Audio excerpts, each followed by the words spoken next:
नमस्कार मित्रांनो, बघा इयत्ता 7वीच्या स्कॉलरशिपसाठीचा प्रश्न नवोदयमध्ये पण येतो कदाचित कधी कधी, आणि TTला हमखास विचारला जाणारा प्रश्न बघा.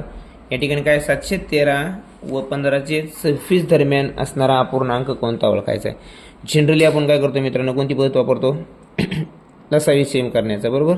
यांचं जर लसावी सेम केला आपण, तर लसावी जर सेम केला तर इथं काय येईल? 26 येईल मित्रांनो, कारण की इथं 26 आहे, इथं 26 करता येईल आपल्याला, बरोबर. याला 13 नाही करता येणार, म्हणून आपण याला 26 करूया. तर 13चे 26 होण्यासाठी कितनं गुणलं आपण?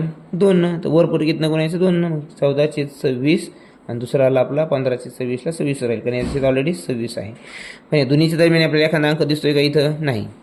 एक लक्ष ठेवा मित्रांनो, 2 अपूर्णांकाच्या दरम्यान अनंत अपूर्णांक असतात लक्षामध्ये, त्यामुळे हे आपलं उत्तर असू शकत नाही. यांच्या दरम्यानमध्ये अपूर्णांक आपल्याला सांगता येत नाही सहजासहजी, बरोबर. मग अशा वेळेस काय करायचं आहे, जेव्हा असा प्रश्न समस्या उद्भवल तेव्हा यांचा गॅप वाढवायचा आहे, म्हणजे यांचा लसावी अजून मोठा घ्यायचा आहे.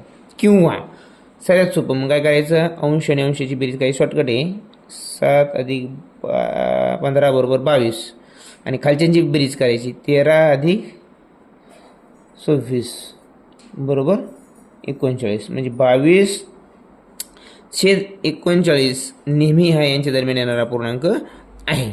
तर अशाच पद्धतीनं तुम्हाला खालचा प्रश्न सोडवायचा आहे मित्रांनो.